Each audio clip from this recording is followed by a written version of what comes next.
अस्सलाम वालेकुम। हाँ जी, की हाल चाल है? ठीक ठाक हो?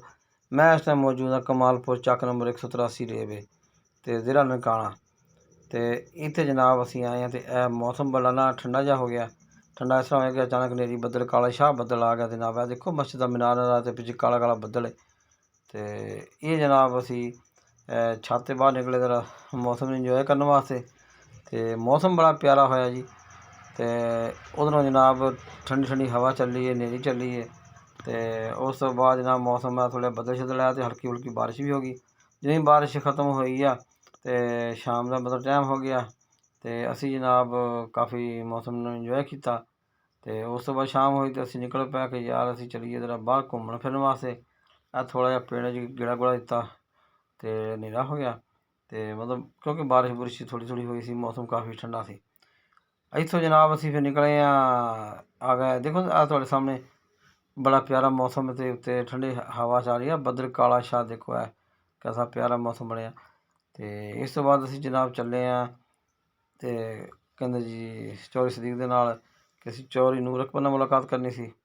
तो असी निकल पे जनाब जिथे नूर अकबर साहब ने गेमां शेमां रखियां हुई तो उन्होंने डेरे ते आ गए। तो उन्होंने जनाब असी गेमां शां देखियां नाल मुलाकात की, उन्होंने बड़े खुश होए। तो उस तो बाद असी उन्होंने को गपशप ला रहे सी। तो नाल जनाब चौधरी बिलाल अकबर साहब भी तशरीफ ले आए।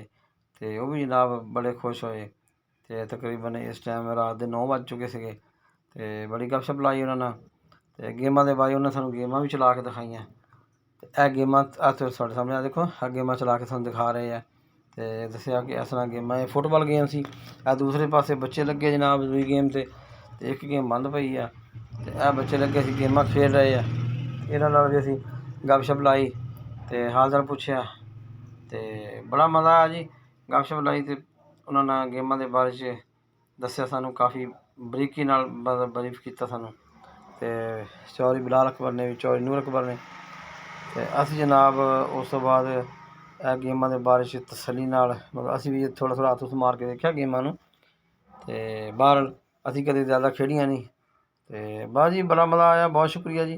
तो जिन्होंने लोगों ने साढ़े चैनल सबसक्राइब नहीं किया जल्दी जल्दी सबसक्राइब कर लो और वीडियो ते लाइक शेयर और अच्छे अच्छे कमेंट कर दिया करो। तो बहुत शुक्रिया, थैंक यू, अल्लाह हाफिज़। पाकिस्तान जिंदाबाद।